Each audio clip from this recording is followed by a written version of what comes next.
वहीं बीजेपी प्रदेश प्रभारी डॉक्टर राधा मोहन दास जयपुर दौरे पर है। जयपुर एयरपोर्ट पर प्रदेश प्रभारी का स्वागत किया गया।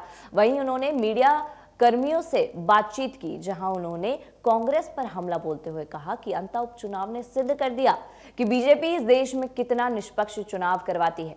जो लोग बीजेपी पर वोट चोरी का आरोप लगाते हैं, उनके मुंह पर ये तमाचा है। आगे उन्होंने कहा कि हमने जन भावनाओं का सम्मान किया है।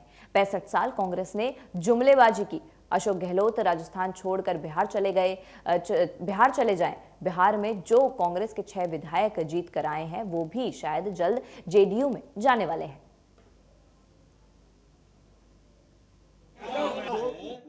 ये बताता है कि हमारे संगठन में कितनी एकता है।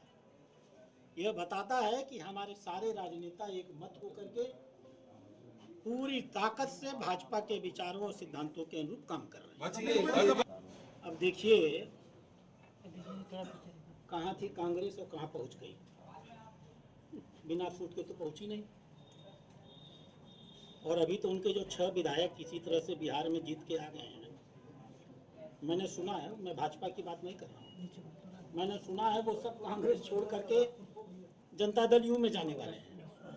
तो अशोक गहलोत जी को मैं सलाह दूंगा, राजस्थान छोड़े जाएं, बिहार चले जाएं और जा करके अपने 6 विधायकों को बांध करके, जैसे वो इसके पहले जब उनकी सरकार थी तो अपने विधायकों को बांधा करते थे ना, जब सचिन पायलट उनके साथ खेल खेलते थे, तो जाएं बिहार से अपने विधायक बचा ले आए।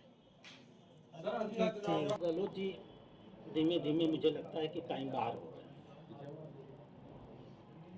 अन्यथा जुमलेबाजी हम लोग अगर करते होते तो जिस बुरी तरह से हम बिहार जीते हैं, महाराष्ट्र जीते हैं, हरियाणा जीते हैं, दिल्ली जीते हैं, ये पिछले 1 साल के चुनाव, ये क्यों जीते हैं?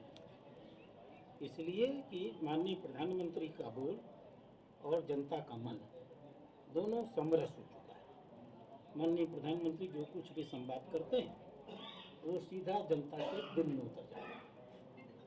अब आज की राजनीति में इसे जुमलेबाजी तो कहा जाएगा, क्योंकि 65 साल कांग्रेस ने इसी प्रकार से किया है। गरीबी हटाओ का जुमला देते थे और गरीबों को ही हटा दिया करते थे। और हम हैं जो पिछले 11 सालों में हमने समाज के गरीब वर्ग, समाज के मध्यम वर्ग का जीवन कितना बदल दिया है, ये भाषण का विषय नहीं, एहसास का विषय है। और हमारे देश के नागरिक इस पर एहसास करें। ये मेरा काम भी नहीं है। एक उपचुनाव में जो अकेला एक उपचुनाव जहाँ पूरी ताकत से पूरी सारी पार्टी लगी हुई है, मुख्यमंत्री लगे हुए हैं, पूर्व मुख्यमंत्री लगे हुए हैं। और मैं देख रहा हूँ, मैंने यहाँ कोर कमेटी की बैठक मैंने ही कराया था आपकी जानकारी के लिए, तो इस नाते ये मेरा काम भी नहीं है। और हार और जीत